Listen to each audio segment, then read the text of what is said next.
Now, we all know and love our next guest. Yes, he's a Hollywood mogul who's changed the face of entertainment and made history time and time again. He's the owner of one of the largest TV and film studios in the nation. And today, he's here to talk about his new film on Netflix. Please welcome our friend, Tyler Perry. Hey, Tyler! Hey! Hey!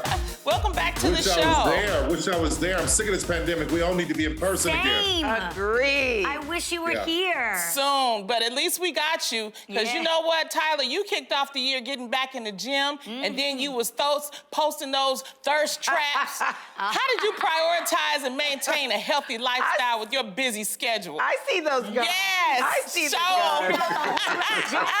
Okay. You know what I had to do was I build in breaks for myself. Like people think I work crazy all the time, but what I'll do is I'll work 3 months really, really crazy, take a month off, work another 3 months, take 2 months off. So I build in these breaks so that I have time for my son, time for myself. It's just really important that you take that moment for yourself to put your health, your priority, make yourself a priority. Because, you know, my mother died of diabetes and heart issues, and she had cancer, and she never took care of herself. So I learned very early on, put yourself on the list or you'll be no good for anybody else. That's right. Absolutely. That is the truth right there. Now, Tyler, last year you were in the headlines for becoming a billionaire. Billion! So much of your story has been about ownership. How important has financial literacy been for you? You know, I never wanted to be the person that was asking people to do things for me or give me a hand or give me a job. I always wanted to be an owner. I remember from my father, you know, he'd build this house. He was a subcontractor. He built houses.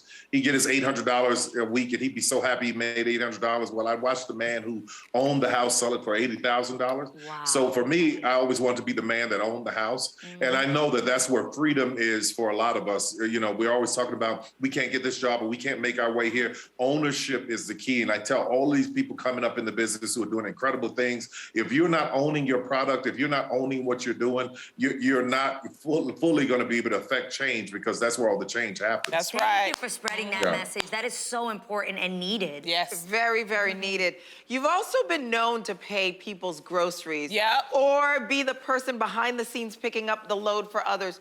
I want to know what motivates you to always want to give back. I think it's a great thing. Thank you, girl. So that's my mother's, and it's good to see you, by the way. Great to I love see that you're on the you. show. It's my mother's heart. I mean, my mother was a woman who, you know, I'd wake up on the weekends and there'd be strangers in the house. I'm like, who are these people? She's like, they needed a place to stay. Be quiet. You know, so I wherever there's a need, if I can step in and try and help, I will do that. You know, I love that I've been able to do so much for so many people, especially Black people, Black women, you know, working at the studios, and the amount of millionaires that I've made and continue to make as these people come to work and see their dreams come true. All of that is really, really powerful and moving to me. So I just love being that guy. What a good heart. Wow. Now, the last time you were here with us, you were actually celebrating the grand opening of the new Tyler Perry Studios in Atlanta. Yes. You were also one of the first major studios to institute a plan to get your staff back to work safely during the pandemic. How were you able to do that? You know, I got all the information. And again, this goes back to all the people that are working for me. They had bought houses and cars, got kids in college. You know, everybody was scared to death. Like, what do we do? And I could have went and sat, you know, and waited for it all to be over. But I said, you know what, I'm gonna get this camp together, hire the best epidemiologists that we can, get us all here safely and get us back to work. Because I didn't want anybody's dreams to suffer and stop, you know, growing because, you know, we had to shut down. So I had a great team. They worked it well. Everybody did what they were supposed to, and it worked out really, really well. I'm sure they were so grateful to him, right? Totally. Like, Can I just tell you, being on the highway in Atlanta and seeing Tyler Perry Studios exit this way is insane. I mean, it's so beautiful to see. iconic, legendary. Yeah. It's a fantastic studio, and people need to go visit it. You know, in the early 90s, you wrote and produced your first play titled I Know I've Been Changed. 15 years later, you would make your first film, Diary of a Mad Black Woman, 2 pivotal moments in your career. Now, how were you able to leverage both of those projects, turn them into the empire, and I'm able to see a Black man with his own studio today?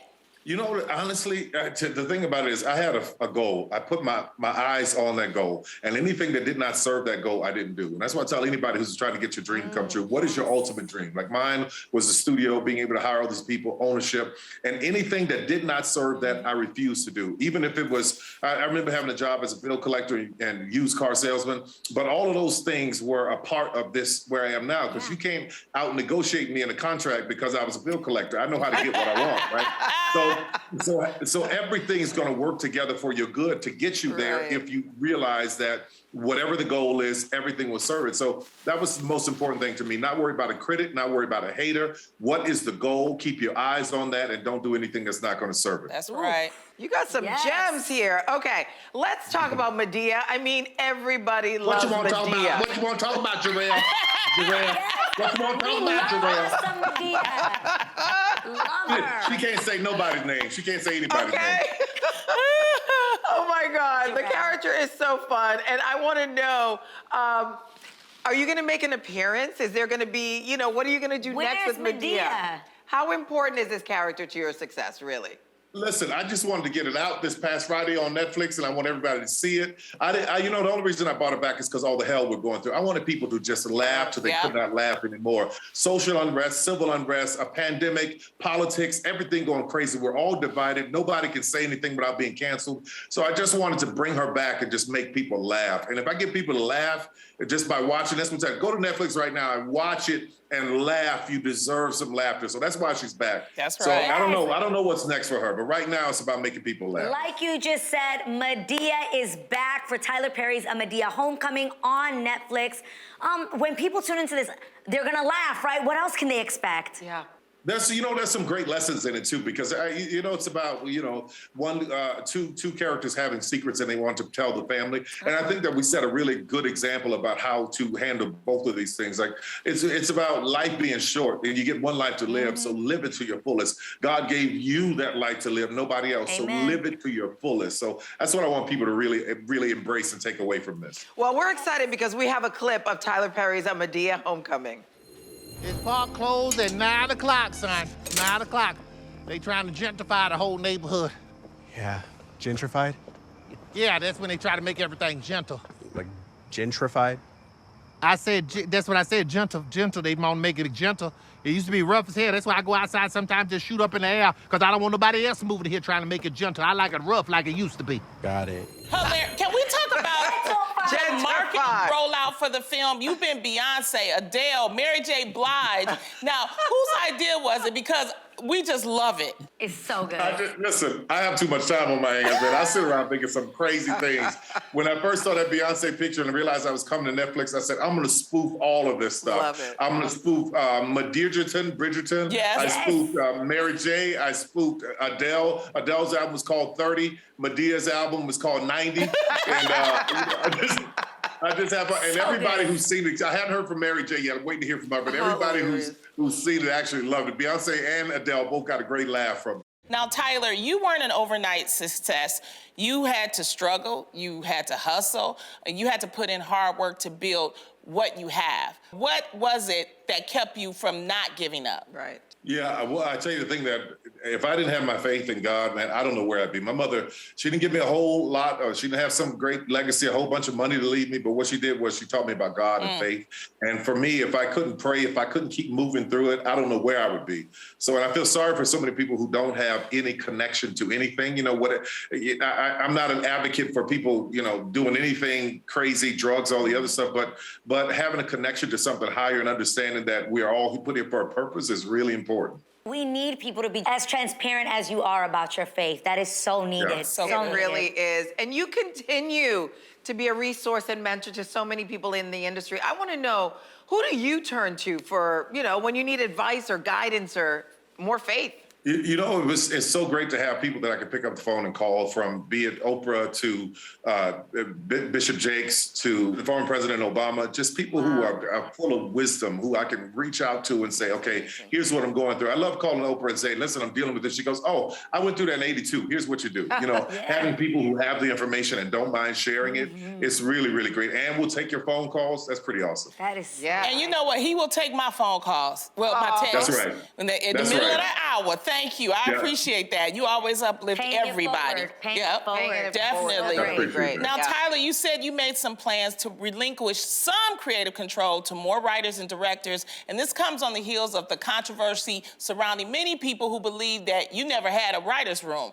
Why did you make that decision? Well, I never had a writer's room because I always knew the voice that I was speaking. And again, I had my eye on a goal and a focus. And what you have to understand about the way that I write according to the budgets that I have. A lot of my shows have had really, really low budgets. So I make sure the actors are paid really well. And then I'll put in a lot of work to circumvent a lot of the other work that needs to be going because of the budgets. But out of the 9 shows I have on air right now, I think 5 of them have their own writers' rooms. And it's going really, really well. So as long as the ratings hold up and people still know that it's my voice, then I'm okay with it. So I'm at 52. I'm looking toward the exit in the next 10, 15 years. So I'm trying to bring up this next generation, put them in place so they understand this and can help the studio continue to move forward. That is so incredible. And I love the fact that although you've had all this success, you're really trying, like you just said, help the next generation. Yep. You've already got your own star on the Hollywood Walk of Fame and just countless awards.